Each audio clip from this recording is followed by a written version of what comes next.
જય શ્રી રામ। આ પૃથ્વીનો ગોળો બનાવ્યો છે, ભારતનો નકશો। એટલે આ મેં જાતે પેન્ટર કર્યું છે।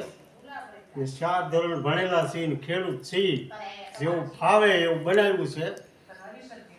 આ રીતે બનાવ્યું છે। આ છે ભારતનો નકશો। આ ભારતનો નકશો છે। આ ગુજરાત, રાજસ્થાન, મધ્ય પ્રદેશ, ગોવા, કર્ણાટક, તામિલનાડુ, આ બધા આપણા રાજ્ય છે। પછી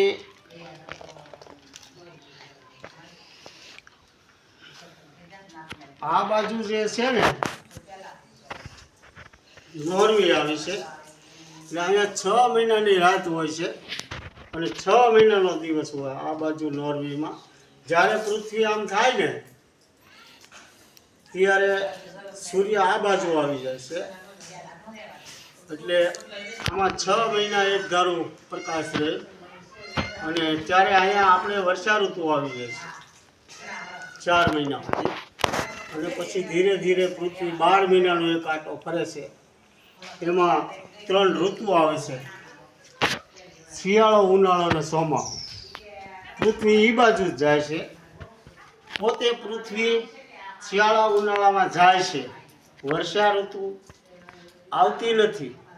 વર્ષા ઋતુમાં પૃથ્વી જાય છે અને જ્યારે પૃથ્વી આમ થાય એટલે આ બાજુ પૃથ્વી વર્ષા ઋતુમાં ગઈ કહેવાય અને આ બાજુ હોય એટલે શિયાળો આવી જાય છે। શિયાળો, ઉનાળો, ચોમાસું। અને જે બાજુ પૃથ્વી જાય એ બાજુથી પવન આવે છે અને શિયાળો,